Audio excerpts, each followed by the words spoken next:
ఓం శాంతి. ఈరోజు మురళి 12/6/2026. మధురమైన పిల్లలారా, సెన్సిబుల్ పిల్లలారా, తెలివైన పిల్లలారా, నేనొక అవినాశి ఆత్మను అని సదా గుర్తుంచుకోండి. ఇప్పుడు మనం తండ్రితో పాటు మొదటి ఫ్లోర్లోకి వెళ్ళాలి. ఈ సృష్టి ఫస్ట్ ఫ్లోర్ బాబా అంటున్నారు, పరంధామం. బాబాతో పాటు ఫస్ట్ ఫ్లోర్లోకి వెళ్ళాలి. ఇప్పుడు గ్రౌండ్ ఫ్లోర్లో ఉన్నాం, భూలోకంలో. తెలివైన పిల్లలారా, నేనొక అవినాశి ఆత్మను అని సదా గుర్తుంచుకోండి. ఇప్పుడు మనం తండ్రితో పాటు మొదటి ఫ్లోర్లోకి వెళ్ళాలి. ఇది గుర్తుంచుకోండి. ప్రశ్న: ఏ పురుషార్థాన్ని పిల్లలైన మీరు ప్రతి ఒక్కరూ చేయాలి? ఏ పురుషార్థాన్ని పిల్లలైన మీరు ప్రతి ఒక్కరూ చేయాలి? బాబా మీకు ఏ జ్ఞానమైతే వినిపించారో దాన్ని మీ హృదయానికి హత్తుకుంటూ పోండి. ఏ పురుషార్థాన్ని పిల్లలైన మీరు ప్రతి ఒక్కరూ చేయాలి అంటే, బాబా మనకేదైతే వినిపించినారో ఆ జ్ఞానరత్నాలను హృదయానికి హత్తుకుంటూ పోండి. అంటే మీకు ఇష్టంగా చేసుకోండి. మీ లోపల దాన్ని మననం చేసి అరిగించుకోండి. ఇంపార్టెంట్ అది. అనేక సేవలలో, అనేక స్థూల కార్యక్రమాల్లో ఉంటూ దాన్ని మననం చేయకుండా, అరిగించుకోకుండా ఉంటే వృధా. అందుకోసం బాబా అంటున్నారు, మీ లోపల దాన్ని మననం చేసి అరిగించుకోండి. తద్వారా శక్తి లభిస్తుంది. ఈ పురుషార్థాన్ని తప్పకుండా ప్రతి ఒక్కరూ చేయాలి. ఎవరైతే ఇటువంటి గుప్త పురుషార్థాన్ని చేస్తారో వారు సదా హర్షితంగా ఉంటారు. మమ్మల్ని ఎవరు చదివిస్తున్నారు, మేము ఎవరి ముందు కూర్చున్నాము అనే నష వారికి ఉంటుంది. సదా బాబా మాకు చదివిస్తున్నారు, బాబా సమ్ముఖంగా మేము ఉన్నాము అనేటువంటి నష వాళ్ళకు ఉంటుంది. తప్పకుండా ఎవరైతే ఇటువంటి గుప్త పురుషార్థాన్ని చేస్తారో, అంటే బాబా అంటున్నారు, జ్ఞానాన్ని వినడంతో పాటు మననం చేసి అరిగించుకునే పురుషార్థం ఎవరు చేస్తూ ఉంటారో వారికి నష ఉంటుంది. ఓం శాంతి. బాబా ఓం శాంతి. ఇది ఎవరన్నారు? 2 సార్లు ఓం శాంతి. ఎవరన్నారు? 2 సార్లు ఓం శాంతి, ఓం శాంతి అని అన్నారు. ఒకసారి ఏమో శివబాబా అన్నారు, మరొకసారి ఏమో బ్రహ్మబాబా అన్నారు. ఇక్కడ బాబ్దాదాలు ఇరువురు కలిసి ఉన్నారు. కావున ఇరువురు ఓం శాంతి, ఓం శాంతి అని అనాల్సి ఉంటుంది. మరి ఇప్పుడు మొట్టమొదట ఎవరన్నారు, తర్వాత ఎవరన్నారు? మొదట శివబాబా ఓం శాంతి అన్నారు, నేను శాంతి సాగరుణ్ణి అని. తర్వాత ఎవరన్నారు? దాదా ఆత్మ అన్నారు. బాబా పిల్లలకు ఓం శాంతి అని గుర్తు చేయిస్తున్నారు. నేను ఎల్లప్పుడూ ఆత్మాభిమానిని, నేను ఎప్పుడూ దేహాభిమానంలోకి రాను.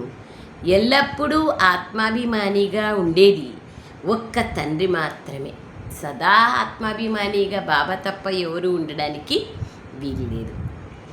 బ్రహ్మ విష్ణు శంకర్లు ఎప్పుడూ ఇలా అన్నారు. బ్రహ్మ విష్ణు శంకర్లకి కూడా సూక్ష్మరూపం ఉందని మీకు తెలుసు. కావున ఓం శాంతి అని అనేది ఒక్క శివబాబాయే. వారికి ఏ శరీరము లేదు. నేను ఒకేసారి వస్తాను. నేను ఎల్లప్పుడూ ఆత్మాభిమానిని.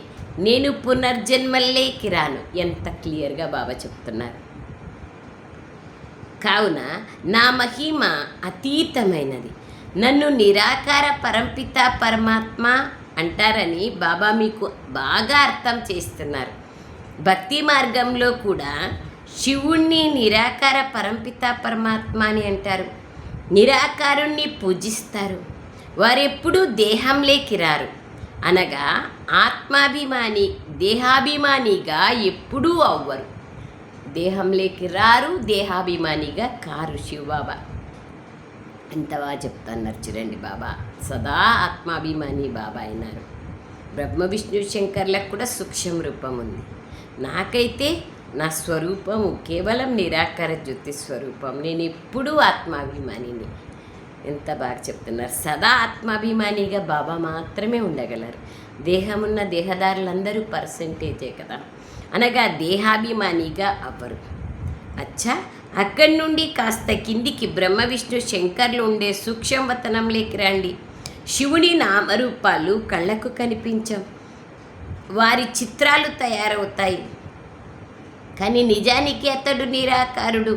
వారెప్పుడూ సాకారునిగా అవ్వరు. పూజ కూడా నిరాకారునిదే జరుగుతుంది. పిల్లల బుద్ధిలో జ్ఞానమంతా ఉంది, ఎందుకంటే భక్తి చేస్తారు. పిల్లల చిత్రాలను చూశారు. సత్యత్రేతాయుగాల్లో చిత్రాల భక్తి జరగదు, విచిత్రుని భక్తి జరగదు, శివబాబా భక్తిను జరగదు, చిత్రాలైన దేవతల భక్తి జరగదు. భక్తి దుఃఖం వచ్చినప్పుడు మాత్రమే జరుగుతుంది. దుఃఖం ఎప్పుడు కలుగుతుంది? దేహాభిమానంలోకి వచ్చినప్పుడు మాత్రమే. దేహాభిమానంలోకి ద్వాపర యుగం నుంచినే వస్తాం. కాబట్టి దుఃఖం వచ్చినప్పుడు భక్తి జరుగుతుంది. ఎందుకంటే బాబా అంటారు, నిరాకారుని వారెప్పుడూ సాకారునిగా అవ్వరు. పూజ కూడా నిరాకారునిదే జరుగుతుంది. సత్యత్రేతాయుగాలలో చిత్రాల భక్తి ఉండదు, విచిత్రుని భక్తి ఉండదు. పరంపిత పరమాత్మ విచిత్రుడు, చిత్రం లేనివారు. అతడికి సూక్ష్మ శరీరం కానీ స్థూల చిత్రం కానీ లేదు. వారి మహిమ గాయనం చేస్తారు. దుఃఖహర్త, సుఖకర్త, పతిత పావన అంటారు. మీరు ఇంకే చిత్రాన్ని పతిత పావన అనరు. ఈ విషయాలు బుద్ధిలో ఉన్న మనుష్యులు ఇంకెవ్వరూ లేరు. బ్రహ్మ విష్ణు శంకర్లు సూక్ష్మవతన వాసీలు. మొదటి అంతస్తు, ఆ తర్వాత రెండవ అంతస్తు ఉన్నతోన్నతమైన మూలవతనం. ఫస్ట్ ఫ్లోర్ సూక్ష్మవతనం, సెకండ్ ఫ్లోర్ మూలవతనం. సో బాబా సూక్ష్మవతనంతో పోలిస్తే సెకండ్ ఫ్లోర్ పరంధామం అని. రెండు లోకాలే ఉంది అంటే స్థూల సూక్ష్మ మూల. ముల్లోకాలలో సెకండ్ ఫ్లోర్ పరంధామం, ఫస్ట్ ఫ్లోర్ సూక్ష్మవతనం, గ్రౌండ్ ఫ్లోర్ సాకార ప్రపంచం. ఎంత బాగా చెప్తారు బాబా, మర్చిపోకుండా ఉండేకి. మొదటి అంతస్తు సూక్ష్మవతనం, తర్వాత మూలవతనం. ఆ అంతస్తులో పరంపిత పరమాత్మ ఉంటారు. రెండవ అంతస్తులో సూక్ష్మ శరీరం కలవారుంటారు, బ్రహ్మ బాబా. మూడవ అంతస్తులో స్థూల శరీరదారులు ఉంటారు. బాబా పై నుండి చెప్తున్నారు, మొదటిది, రెండవది, మూడవది అని. పరంధామం నుండి మొదటి అంతస్తు, రెండవ అంతస్తు, మూడవ అంతస్తు. బాబా అంటున్నారు, ఇందులో తికమక పడే విషయాలు లేవు. ఈ విషయాలను పరంపిత పరమాత్మ తప్ప ఇంకెవ్వరూ అర్థం చేయించలేరు. అయినా ఆత్మల సృష్టి ఉంది, దాన్ని నిరాకార లోకం అని అంటారు. అది ఆత్మలైన మనందరి లోకం, అది నిరాకార లోకం. ఆ తర్వాత ఆత్మలైన మనము స్థూల ప్రపంచంలోకొస్తాం. అక్కడ ఆత్మలుంటాయి, ఇక్కడ జీవాత్మలుంటాయి. మేము నిరాకారుడైన తండ్రికి పిల్లలమని బుద్ధిలో ఉండాలి. మనము కూడా మొదట నిరాకార తండ్రితో పాటు ఉండేవాళ్ళం పరంధామంలో. నిరాకార లోకంలోనే ఆత్మలుంటాయి కదా, అవి ఇప్పటి వరకు పాత్రను అభినయించేందుకు సాకారం లేకొస్తాయి, ఈ శరీరాన్ని ధరిస్తాయి. అది నిరాకారుడైన తండ్రి వతనం పరంధామం. నేను ఆత్మను అన్న నశ ఉండాలి. అవినాశీ వస్తువులపైన నశ ఉండాలే కానీ వినాశీ వస్తువుల నశ కాదు. అవినాశీ వస్తువులపైన నశ ఉండాలే కానీ వినాశీ వస్తువుల నశ కాదు. అండర్లైన్ చేసుకోండి దీన్ని. దేహం యొక్క నశ కలిగి ఉన్న వారినే దేహాభిమానులు అంటారు. దేహాభిమానులు మంచివారా, ఆత్మాభిమానులు మంచివారా? ఆత్మాభిమానులు కదా. దేహాభిమానం ద్వారా వికారాలు వస్తాయి. వివేకవంతులు ఎవరు? ఆత్మాభిమానులు. ఆత్మయే వినాశం కాదు, దేహము నశ్వరమైనది. నేను 84 దేహాలను తీసుకుంటానని ఆత్మనే అంటుంది. ఆత్మలైన మనము పరంధామంలో తండ్రితో పాటు ఉంటాం. పాత్రలను అభినయించేందుకు అక్కడి నుండి ఇక్కడికి వస్తాం. ఓ తండ్రి అని ఆత్మనే అంటుంది. సాకార సృష్టిలో సాకార తండ్రి ఉంటారు, నిరాకార సృష్టిలో నిరాకార తండ్రి ఉంటారు. ఇది పూర్తిగా సహజమైన విషయం. ఇప్పుడు బ్రహ్మను ప్రజాపిత బ్రహ్మ అని అంటారు. అతడు ఇక్కడే ఉన్నాడు, బ్రహ్మబాబా ఉన్నప్పుడుది కదా. ఇప్పుడైతే సూక్ష్మవతనవాసి అవ్యక్త బ్రహ్మ అయిపోయినారు. అక్కడ ఆత్మలైన మనమంతా ఒకే తండ్రి పిల్లలైన సోదరులము. పరంధామంలో తండ్రి అయిన శివునితో పాటు ఉండేవాళ్ళం. పరమాత్మ నామము శివ, ఆత్మనామము శాలిగ్రామం. అర్థమైందా? పరమాత్మ యొక్క పేరు శివుడైతే ఆత్మ పేరు శాలిగ్రామాలు. ఆత్మ రచయిత కూడా కావాలి కదా, ఆత్మను రచించేవాళ్ళు కూడా కావాలి కదా. మీ హృదయంలో ఎల్లప్పుడూ మాట్లాడుకుంటూ ఉండండి. మీకు లభించిన జ్ఞానాన్ని మీ హృదయానికి హత్తుకునేందుకు కష్టపడుతూ ఉండాలి, జీర్ణమయ్యేందుకు. ఆత్మయే ఆలోచిస్తుంది. మొట్టమొదట ఆత్మనైన నేను తండ్రితో పాటు ఉండేవాడను అన్న నిశ్చయాన్ని ఏర్పరచుకోండి. మనం వారి పిల్లలం కాబట్టి తప్పకుండా వారి నుండి వారసత్వం లభించాలి. ఈ ఆత్మల వృక్షం ఏదైతే ఉందో దానికి ముందు తప్పకుండా బీజం ఉంటుంది. వంశ వృక్షాన్ని తయారు చేస్తారు కదా. మొట్టమొదట తండ్రి, తర్వాత అతని నుండి 2-4 పిల్లలు వస్తారు. ఆ తర్వాత వారి నుండి ఇంకొంతమంది. అలా వృద్ధి అవుతూ అవుతూ వృక్షం పెద్దదిగా పెరుగుతుంది. వంశవృక్షం ఉంటుంది. ఫలానా వారి నుండి ఫలానా వారు వచ్చారు అంటారు. మూలవతనంలో ఆత్మలన్నీ ఉంటాయి. దాని చిత్రం కూడా ఉంది. ఉన్నతోన్నతమైన వారు తండ్రి. బాబా ఈ శరీరం లేకొచ్చారని పిల్లలైన మీ బుద్ధిలో ఉంది. ఆత్మిక తండ్రి వీరి లేకొచ్చి ఆత్మలకు చదివిస్తున్నారు. సూక్ష్మవతనంలో అయితే చదివించారు కదా. సత్యుగంలో ఈ జ్ఞానం ఎవ్వరికీ ఉండదు. బాబాయే ఈ సంగమ యుగంలోకొచ్చి ఈ జ్ఞానాన్ని ఇస్తారు. ఈ సమయంలో సృష్టి రూపీ వృక్ష జ్ఞానం ఎవ్వరిలోనూ లేదు. కల్పం ఆయుష్నే చాలా పెద్దగా రాసేస్తున్నారు. పిల్లలు, మీరు మళ్ళీ ఇప్పుడు ఇంటికి వెళ్ళాలి. అది ఆత్మల ఇల్లు. అక్కడ తండ్రి మరియు పిల్లలు ఉంటారు. పరంధామంలో అక్కడ అందరూ సోదరులే. ఇప్పుడు బాబా మీకు అర్థం చేయిస్తున్నారు. ఎప్పుడైతే శరీరాన్ని ఇక్కడ ధారణ చేస్తారో అప్పుడు సోదరులని పిలువబడతారు. నిజానికి ఆత్మలందరూ సోదరులే. సోదరులకు తప్పకుండా తండ్రి కావాలి. వారే పరంపిత పరమాత్మ. ఆత్మలందరూ శరీరంలో ఉంటూ వారిని స్మృతి చేస్తారు. సత్యత్రేతాయుగాలలో ఎవ్వరూ స్మృతి చెయ్యరు. పతిత ప్రపంచంలో అందరూ వారిని స్మృతి చేస్తారు. ఎందుకంటే అందరూ రావణ్ణి జైల్లో ఉన్నారు. సీత ఓ రామా అని పిలిచేది. అలా అన్నప్పుడు త్రేతాయుగం యొక్క రాముడు గుర్తుకురారు. పరంపిత పరమాత్ముణ్ణి రామునిగా భావిస్తూ స్మృతి చేస్తూ ఉంటారు.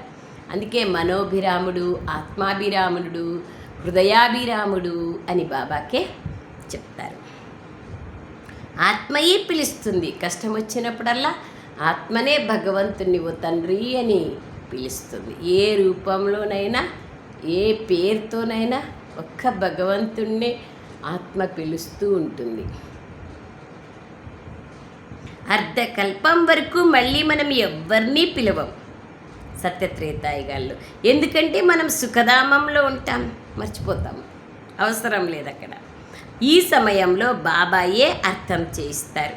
ఇతరులు ఎవ్వరికీ ఇది తెలియదు. వారు ఆత్మయే పరమాత్మని, ఆత్మ పరమాత్మలో లీనమైపోతుందని అంటారు.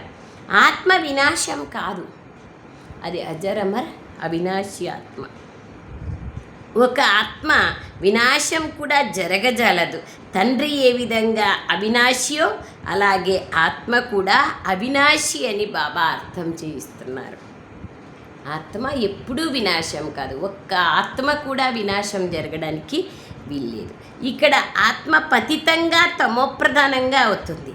మళ్ళీ తండ్రి సత్వప్రధానంగా పవిత్రంగా తయారు చేయిస్తారు. మొత్తం ప్రపంచమంతా తమోప్రధానంగా కావాల్సింది. ఆ తర్వాత మళ్ళీ సత్వప్రధానంగా అవుతుంది. పతిత ప్రపంచాన్ని పావనంగా తయారు చేసేందుకు తండ్రి రావాల్సి ఉంటుంది. వారిని గాడ్ ఫాదర్ అంటారు. బాబా అవినాశి అయినారు. అలాగే పిల్లలైన మనము కూడా అవినాశినే. ఈ ప్రపంచ చరిత్ర మరియు భూగోళాలు ఎలా పునరావృతి అవుతున్నాయో మీకు తెలుసు. ఈ 4 యుగాలలోనూ మన పాత్ర నడుస్తుంది. సత్యుగంలో బంగారు పాత్ర, బంగారు సమానమైన పాత్ర బంగారు యుగంలో, త్రేతాలో వెండి సమానమైన పాత్ర, ద్వాపరంలో రాగి సమానం కలియుగంలో. ఇనుప సమానం. దాన్ని సతోప్రధానం, సతో సామాన్యం, రజో తమో అని చెప్పడం జరుగుతుంది. 3 గుణాలలోకి ఆత్మ వస్తూ పోతుంది. మనం సూర్యవంశీయులుగా ఉంటాం, ఆ తర్వాత చంద్రవంశీయులుగా అవుతాం. చంద్రవంశీయులు అంటే 2nd గ్రేడ్లోకి వస్తారు, ఫెయిల్ అయిపోయిన వారు. 14 కళలున్న వారిని సూర్యవంశీయులు అన్నారు. బాబా ఎంత బాగా చెప్తారు చూడండి. ద్వాద చెప్తారు కదా, ఏకాదశి, ద్వాదశి, త్రయోదశిలోని చంద్రుణ్ణి కూడా పున్నమి చంద్రుని లాగా ఉన్నారు అంటారే కానీ పున్నం దగ్గరకు వచ్చినట్లుంది అంటారే కానీ పున్నమ అన్నారు. పౌర్ణిమ ఇంకా దగ్గరకు వచ్చింది అంటారు. అట్లా 14 కళలుగా ఉండేవాళ్ళని 16 కళా సంపూర్ణులని ఎలా అంటారు? బాబా అంటారు 16 కళా సంపూర్ణులనే పిలవడం జరుగుతుంది. రూపాయికి 16 అనాలే కదా. రాముణ్ణి 16 కళా సంపూర్ణులు అని అన్నారు. మీ 84 జన్మల యొక్క వృత్తాంతాన్ని బాబా వచ్చి అర్థం చేయించడం జరుగుతుంది. కొత్త వస్తువు పాతబడితే అంత మజా ఉండదు, అంతే కదా. ఏదైనా సరే కొత్తగా ఉన్నప్పుడు షైనింగ్ ఉంటుంది, క్వాలిటీ ఉంటుంది. తర్వాత పాతబడే కొద్దీ క్వాలిటీను తగ్గుతుంది, షైనింగు తగ్గుతుంది, తర్వాత శక్తిను ఉండదు. బాబా అదే అంటున్నారు. అంటే సత్యుగం నుంచి త్రేతాళేకి వచ్చేటప్పటికి 2nd గ్రేడ్లోకి వచ్చినట్లే. అంత బాబా అదే బాబా అంటున్నారు. అంత మజా ఉండదు. మొదట సంపూర్ణ పవిత్రులు ఉంటారు, ఆ తర్వాత కొద్ది సంవత్సరాలు గడిచాక కాస్త పాతదవుతుంది. ఇంటి ఉదాహరణ ఇవ్వడం కూడా జరుగుతుంది. అలాగే ప్రతి వస్తువు కొత్తిల్లు కట్టినప్పుడు ఎంత కొత్తగా ఉంటుంది. పెయింటింగు, వస్తువులు, గోడలు, పాలిషింగ్, టైల్స్ అన్నీ తర్వాత అన్నీ కలుస్తా కొంచెం పాతదైతా పోతుంది. అందుకే ఇల్లు పాతిల్లు కొత్తిల్లు అనేది ఎగ్జాంపుల్స్ ఇవ్వడం జరుగుతుంది. అట్లాగే బాబా అన్నారు ప్రతి వస్తువు కూడా అంతే. ఈ ప్రపంచం ఒక పెద్ద రంగస్థలం. ఈ ఆకాశతత్వం చాలా పెద్దది, దీనికి అంతం అనేది లేదు. దీనికి అంతం ఎక్కడుందో ఎవరూ కనుక్కోలేరు. అలా వెళ్తూ ఉన్నా దీనికి అంతం ఉండదు. బ్రహ్మ మహాతత్వానికి కూడా అంతం లేదు. సైన్స్ వాళ్ళు దీని అంతాన్ని చూసేందుకు ఎంతో ప్రయత్నిస్తారు, కానీ అక్కడికి వాళ్ళు వెళ్ళలేరు, దాని అంతాన్ని పొందలేరు. బ్రహ్మతత్వం చాలా విశాలమైనది, అంతం లేనిది. ఆత్మలైన మనం చాలా కొద్ది స్థానంలో ఉంటాం. ఇక్కడ బిల్డింగులు మొదలైనవి ఎంతో పెద్దగా తయారు చేస్తారు. ఈ భూమిపైన ఎంతో స్థలం ఉంది, పంటలు మొదలైనవి కూడా కావాలి కదా. అక్కడ కేవలం ఆత్మలే ఉంటాయి. పరంధామంలో ఆత్మ శరీరం లేకుండా ఎలా తినగలదు? అక్కడ ఆత్మ అభోక్తగా ఉంటుంది. అక్కడ శరీరం లేదు కాబట్టి భుజించేదే లేదు. అక్కడ భుజించడం లేదా అనుభవించడం మొదలైనవి ఏవీ లేవు. తినడము ఉండదు, ఫీలింగ్స్ ఉండవు, ఏమీ ఉండవు. శరీరం వేసుకుంటేనే ఆత్మ సుఖము దుఃఖము అన్నీ అనుభవం చేస్తుంది, లేకుంటే శాంతిగా ఉంటుంది ఆత్మ. అది బాబా అంటున్నారు. ఎంత బాగా చెప్తారు ఆత్మజ్ఞానాన్ని. చూడు, జ్ఞానం పిల్లలైన మీకు ఒకేసారి లభిస్తుంది. ఆ తర్వాత మళ్ళీ వచ్చే కల్పంలో పిల్లలైన మీకు ఇవ్వడం జరుగుతుంది. కావున దేవతా ధర్మానికి చెందినవారం అనే నశ మీలో ఉండాలి. బాబా నేటికి 5000 సంవత్సరాల క్రితం మేము మీ వద్దకు శూద్రుల నుండి బ్రాహ్మణులుగా అయ్యేందుకు వచ్చాం. ఇప్పుడు మళ్ళీ మేము మీ వద్దకు వచ్చామని ఆత్మ అంటుంది. వారు నిరాకారుడైన కారణంగా మేము దాదా వద్దకు వచ్చాము అంటారు. బాబా వీరిలోకి ప్రవేశించారు, బ్రహ్మలేకి. ఏ విధంగా మీరు ఇంద్రియాలను తీసుకొని పాత్రను అభినయిస్తున్నారో, ఆత్మలైన మనము శరీరం అనే ఇంద్రియాలను తీసుకొని పాత్రను అభినయిస్తున్నామో, అలాగే నేను కూడా ఇంద్రియాలను తీసుకుంటాను. లేకపోతే నేను పాత్రను ఎలా అభినయించాలి? శివ జయంతిని కూడా జరుపుకుంటారు. శివుడు నిరాకారుడు, మరి వారి జయంతి ఎలా జరుగుతుంది? మనుషులు ఒక శరీరాన్ని వదిలి ఇంకొక శరీరాన్ని ధరిస్తారు. మరి నేను ఎలా వచ్చి మీకు రాజయోగాన్ని నేర్పించాలి? మనుషుల నుండి దేవతలుగా అయ్యేందుకు రాజయోగాన్ని ఒక్క తండ్రి మాత్రమే వచ్చి నేర్పిస్తారు. నన్నే పతితపావనుడు జ్ఞానసాగరుడు అంటారు. నాకు ఈ వృక్షము యొక్క ఆది మధ్యాంతాలు తెలుసు. వృక్షానికి బీజరూపులు కదా, ఎందుకు తెలియదు ఆయనకి? బాబా వృక్షపతి. బాబా వీరిలోకి ప్రవేశించి మనకు జ్ఞానమంతటినీ అర్థం చేయిస్తున్నారు. పిల్లలైన మీరు అర్థం చేసుకున్నారు. బ్రహ్మ విష్ణు శంకర్ల పాత్రను కూడా అర్థం చేసుకోవాలి. అతడు పతితపావనుడని తండ్రి గురించే చెప్తారు, బాబా గురించి. ప్రతి ఒక్కరి మహిమ కర్తవ్యం వేరువేరుగా ఉంటుంది. ప్రెసిడెంటే, ప్రైమ్ మినిస్టరే. ఇది నా శరీరము, నేను ప్రైమ్ మినిస్టర్ని అని ఆత్మనే అంటుంది. ఆత్మ శరీరంతో పాటు లేకపోతే మాట్లాడలేదు, ఏమీ చేయలేదు. శివబాబా కూడా నిరాకారుడే. మాట్లాడేందుకు వారికి కూడా కర్మేంద్రియాల ఆధారాన్ని తీసుకోవాల్సి ఉంటుంది. కావుననే నోటి నుంచి గంగ వెలువడింది అంటారు. మరి వారికి నోరెక్కడి నుంచి వచ్చింది? కావున ఇతరులేకొచ్చి కూర్చుంటారు. ఇతడి నుండి జ్ఞాన గంగ ప్రవహిస్తుంది. ఓ పతిత పావన, రండి, మమ్మల్ని దుఃఖాల నుంచి విముక్తులను చెయ్యండి అని అందరూ తండ్రినే స్మృతి చేస్తారు. అతడే అందరికన్నా పెద్ద డాక్టర్, సర్జన్. ఆపరేషన్ చేస్తారు. వారిలోనే పతితులను పావనంగా చేసే జ్ఞానం ఉంది. పతితులందరినీ పావనంగా చేసే సర్జన్ ఒక్కరే. సత్యుగంలో అందరూ నిరోగిలుగా ఉంటారు. ఈ లక్ష్మీనారాయణులు సత్యుగానికి అధిపతులు. వారు నిరోగులుగా అయ్యేందుకు వారికి ఇటువంటి కర్మలను ఎవరు నేర్పించారు? బాబాయే వచ్చి శ్రేష్ఠ కర్మలను నేర్పిస్తారు. అండర్లైన్. శ్రేష్ఠ జ్ఞానాన్నిచ్చి, శ్రేష్ఠ ఆలోచనల్ని కలిగించి, శ్రేష్ఠ కర్మను నేర్పించి పుణ్యాత్మగా బాబాయే చేస్తారు. బాబా అంటున్నారు, శ్రేష్ఠ కర్మల జ్ఞానాన్ని, కర్మల గుహ్య రహస్యాన్ని బాబానే వచ్చి తెలియచేస్తారు. అక్కడ కర్మలు ఎప్పుడూ వికర్మలుగా కావు. కర్మలు ఇలా ఉన్నాయి అని సత్యుగంలో అన్నారు. శ్రేష్ఠ కర్మలు జరగవు, కానీ వికర్మలు జరగవు. అక్కడ దుఃఖము రోగము ఉండదు. ఇక్కడ ఒకరికొకరు దుఃఖాన్ని కలిగించుకుంటారు. ఇది కర్మభోగం అనడానికి సత్యుగంలో దుఃఖం అనే విషయమే లేదు. కర్మ చేస్తారు కానీ అకర్మగా ఉంటుంది. ఆత్మాభిమానిగా ఉండి కర్మ చేస్తారు కాబట్టి కర్మ ఎఫెక్ట్ ఆత్మకి పడదు, ఆత్మ ప్రభావంలోకి రాదు. కర్మ అకర్మ వికర్మల గుహ్య రహస్యాన్ని ఎవ్వరూ అర్థం చేసుకోలేరు. ప్రతి వస్తువు మొదట సతోప్రధానంగా మళ్ళీ సతోరజో తమోగా అవుతుంది. సత్యుగంలో పంచతత్వాలు కూడా సతోప్రధానంగా ఉంటాయి. అక్కడ మన శరీరం కూడా సతోప్రధాన ప్రకృతితో తయారవుతుంది.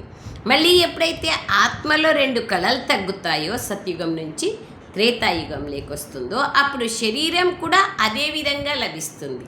అప్పుడు సృష్టి కళలు కూడా తగ్గుతాయి. చూడండి, ఆత్మ యొక్క కళలు తగ్గితే శరీరం కళలు తగ్గుతాయి, శరీరం కళలు తగ్గితే సృష్టి కళలు తగ్గుతాయి. ఈ విషయాలని తండ్రియే కూర్చొని అర్థం చేయిస్తారు. ఇంకెవ్వరూ అర్థం చేయించలేరు. ఎంత బ్యూటిఫుల్గా చెప్తారు బాబా. ఎన్ని రహస్యాలు, ఎన్ని విధానాలుగా బాబా తెలియచేస్తారు. अच्छा मीठे मीठे सिखलदे बच्चों प्रति मात पिता बाप दादा का याद प्यार और गुड मॉर्निंग. रूहानी बाप की रूहानी बच्चों को नमस्ते. हम रूहानी बच्चों की रूहानी मात पिता बाप दादा को याद प्यार गुड मॉर्निंग और नमस्ते नमस्ते नमस्ते. बाबा नमस्ते. ధన్యవాదాలు తండ్రి. నమస్తే. సారాంశం.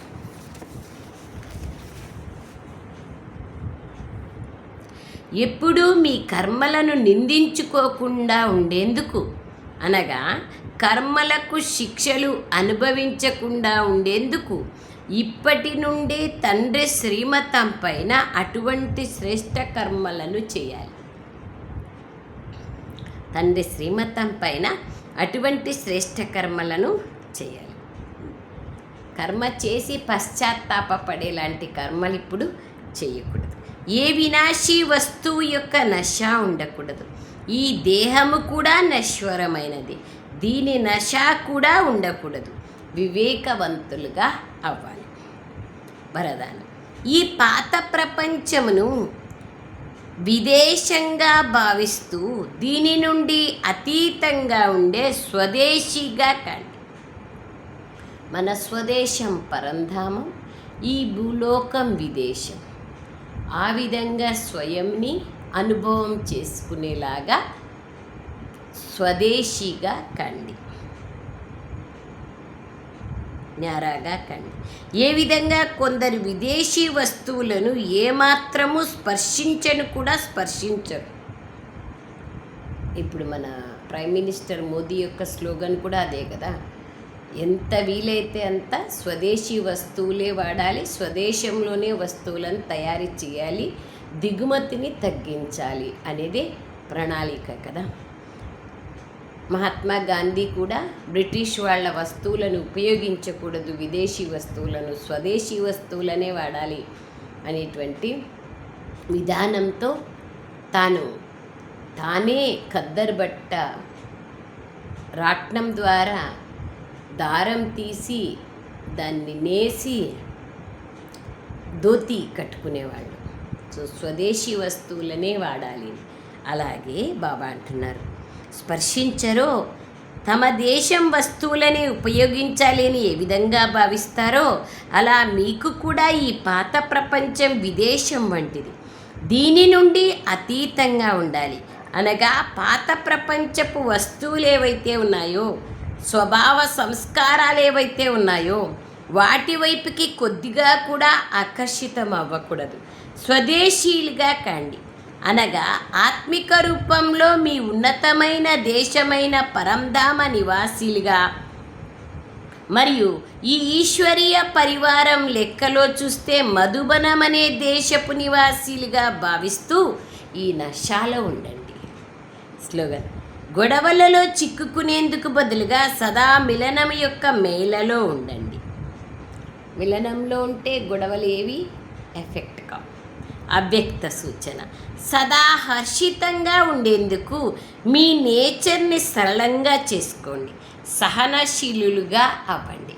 సదా హర్షితంగా ఉండేందుకు మీ స్వభావాన్ని సరళంగా చేసుకోండి, సహనశీలుగా కండి.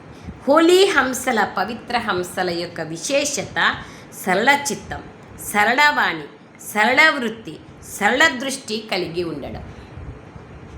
బాబ్దాదాకు అందరికంటే ప్రియమైన వారు, అందరికంటే సమీపులు ఎవరంటే శుద్ధమైన మనస్సు కలవారు. శుద్ధమైన మనస్సు కలవారు సదా బాబ్దాదా హృదయ సింహాసనాధికారులుగా ఉంటారు. వారి సర్వశ్రేష్ఠ సంకల్పాలు పూర్తి అయిన కారణంగా వారి విచారాలలో, దృష్టిలో, మాటలలో, సంబంధ సంపర్కాలలో సరళంగా, స్పష్టంగా ఒకే విధంగా అనిపిస్తారు. వాళ్ళ మనస్సు, హృదయం, బుద్ధి, దృష్టి, వృత్తి, కృతి అన్నీ స్వచ్ఛంగా ఉంటాయి. అచ్చా, ఓం శాంతి. ధన్యవాదాలు బాబా, ధన్యవాదాలు.